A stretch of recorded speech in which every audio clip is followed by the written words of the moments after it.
Bonjour, j'espère que vous allez bien. Alors nous allons terminer la série des blessures de l'âme.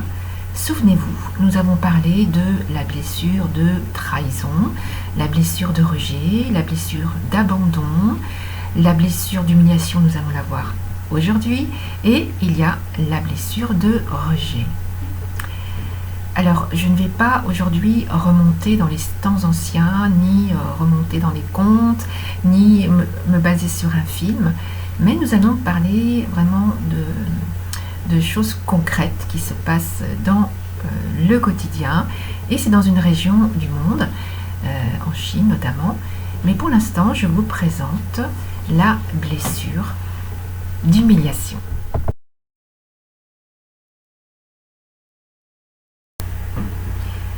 La personne qui présente une blessure d'humiliation porte en fait le masque du masochiste. C'est une personne en fait qui est hypersensible et qui a eu l'empreinte de cette blessure depuis sa toute première enfance.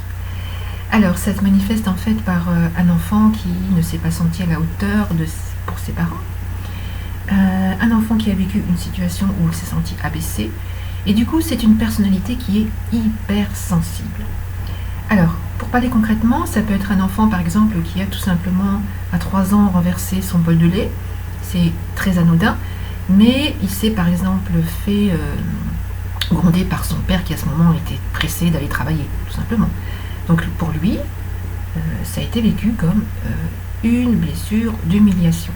Ou ça peut être tout simplement la mère qui... au cours de la journée, en la présence de l'enfant, va raconter ce petit incident anodin, tout le monde se met à rigoler. L'enfant, pour lui, c'est absolument tragique puisque il s'est senti en fait blessé et considère qu'il n'a pas été à la hauteur ce jour-là pour ses parents. Plus tard, en tant qu'adulte, ça se manifeste par des personnes, je vous ai dit, hypersensibles, contrôlantes, puisque elles vont vouloir en fait anticiper une situation qui pour elles pourrait se transformer en une situation où on leur fait des reproches. Donc ça va être des personnes qui vont anticiper des situations. En ce qui concerne les relations amoureuses, par exemple, vous allez avoir un conjoint qui va vous préparer le petit déjeuner tous les matins d'une manière absolument parfaite. Vous allez vous dire mais c'est formidable, cette personne m'aime, etc. Attention, la routine risque de s'installer. Mais en fait, c'est tout simplement une personne qui est hypersensible, qui porte ce masque du masochiste, qui ne veut pas rencontrer une situation d'humiliation. La blessure qui s'est imprégnée en elle quand elle était petite, j'ai renversé le verre de lait, j'ai été humiliée, je veux plus la revivre, je veux plus que ça recommence. Vous comprenez? Donc voilà ce qu'on a comme personne. Ce sont des personnes également qui, pour elles, la liberté est quelque chose d'important. Elles ne veulent pas être redevables. Elles ne veulent pas être dans une situation où on leur fait des remontrances. Donc ce sont des personnes qui vont être indépendantes, en apparence, mais en fait, elles se sont elles-mêmes enfermées dans cette situation, puisque elles ne veulent pas vivre des situations où on leur fait des reproches. Pour elles, c'est absolument insupportable, tout simplement par exemple lors d'un travail d'équipe dans un bureau, un collègue qui par bienveillance va simplement lui dire là il faut que tu rattrapes sur le dossier, là tu as fait une bourde. Pour cette personne hypersensible, mais ça peut être une catastrophe, c'est-à-dire qu'elle va se remettre en cause, zut, je suis pas à la hauteur, voilà, ça va être absolument dramatique, alors que de votre part ce n'était pas une volonté d'humiliation. Donc ce sont tout simplement des personnes hypersensibles et elles vont être contrôlantes, et au niveau des maladies que ces personnes vont développer souvent, bien sûr vous avez le stress, vous avez la bile au niveau du foie, parce que ce sont des personnes qui sont constamment aux aguets. 24/24, elles font attention à tout. Elles sont contrôlantes sur les situations du quotidien. Bien sûr la fatigue, puisqu'elles en font souvent trop. Donc attention, il va falloir savoir les freiner. C'est-à-dire, c'est pour ça qu'elles ont ce masque du masochiste. c'est leur dire stop, lève le pied, stop, lâche prise, stop, ça va bien se passer, voilà, il faut calmer le jeu. Voilà en ce qui concerne les caractéristiques d'une personne qui porte ce masque. Pour la guérison de ces blessures, je ne vais pas revenir dessus, hein. Regardez la première capsule qui concerne le petit poussé, où là je vous ai dit les différentes étapes, c'est-à-dire l'étape de la reconnaissance déjà du type de blessure d'âme que vous avez, savoir se pardonner, etc., etc. Hein. Il y avait 4 étapes que je vous avais données. L'important pour la personne qui porte ce masque, c'est l'estime d'elle-même. Il faut qu'elle reprenne confiance en elle et qu'elle se libère du regard des autres. Voilà, c'est ça qui est un travail long et difficile. Donc maintenant, nous allons passer à une situation concrète pour que vous compreniez un peu mieux ce masque du masochiste chez une personne qui porte la blessure de l'humiliation.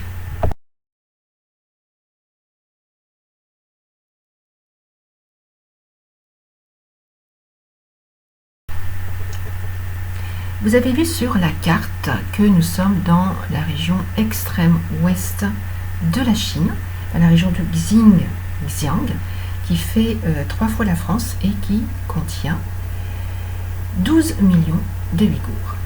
Alors, nous allons commencer donc cette petite partie avec 2 petites filles absolument physiquement identiques.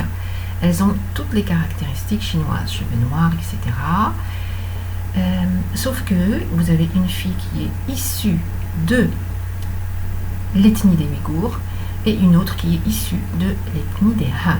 L'ethnie des Han qui est très présente dans cette région de l'extrême ouest chinois. Ces 2 petites filles auront une destinée différente puisque l'une d'elles, notamment celle issue de la dynastie des Ouïghours, va vivre en permanence des blessures d'humiliation dès l'enfance.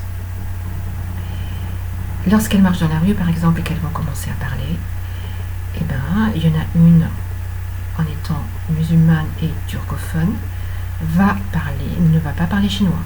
L'autre, issue de la dynastie des Han, va parler chinois et vivra plus de considération de la part des autres adultes. Et l'humiliation va commencer comme ça. Il y aura les moqueries, il y aura bien sûr le non-accès au service que l'autre petite fille aura accès. Il y aura les contrôles de police réguliers, les contrôles d'identité, les portables qui sont constamment sur écoute. Voilà, et en tant que femme dès l'adolescence et en tant que femme plus tard, elle sera soumise, celle qui est d'origine ouïghour, à une politique de restriction de la natalité.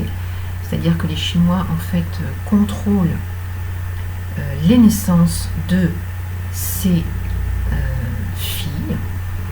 Et il y a pour les hommes, par contre, beaucoup de déportations dans des camps de travail. Vous voyez ? Donc, l'humiliation, vous voyez, commence depuis l'enfance. Dans les écoles, il y aura par exemple un programme qui fait qu'on veut que cette petite fille redevienne, ou plutôt devienne, comme celle qui est issue de la dynastie des Han. On veut effacer en fait sa culture musulmane. On veut qu'elle se moule dans la Chine actuelle, on va dire. Et en ce sens, voilà, il y a énormément de critiques internationales par rapport à ce comportement que les autorités chinoises ont vis-à-vis des Ouïghours. Donc vous voyez, c'était pour vous montrer que la blessure d'humiliation, elle se porte dès l'enfance. Dans un même pays, on peut être traité différemment selon que l'on vienne de telle ou telle ethnie. Et bien sûr, ça c'est mon avis personnel, je ne dois pas le donner, mais je le donne quand même. Ce n'est pas normal. Un État est censé protéger ses citoyens et avoir un comportement égalitaire vis-à-vis de tous les citoyens qui sont sur son territoire. Si l'État considère que ces ethnies ne font pas partie de son territoire, et bien dans ce cas, entre guillemets, on les laisse tranquilles et on leur donne l'indépendance. Voilà, je vous ai dit, pour la personne qui porte la blessure de l'humiliation et qui porte le masque du masochiste, la liberté, c'est très important. Donc voilà, je vous ai donné un exemple un peu plus concret et en même temps qui baigne dans l'actualité, comme ça on n'est pas parti dans des écritures saintes par exemple qui remontent aux temps anciens, où on n'est pas dans un conte, on n'est pas dans un livre, on n'est pas dans un film, on est dans une situation d'aujourd'hui et qu'il faut faire attention, les enfants sont sensibles et voilà, des comportements plus tard peuvent découler de des erreurs que l'on peut faire par inadvertance, par nos comportements. Donc voilà, vous connaissez donc maintenant tous les masques qui existent, je vous les rappelle, il y avait le masque du fuyant, le masque du dépendant, le masque du contrôlant, le masque du rigide. Et je vous mets donc les liens sous la capsule si vous souhaitez une méditation soin ou une guidance ou une voyance pour un message de vos guides ou des êtres de lumière. Alors portez-vous bien et je vous dis à une prochaine fois.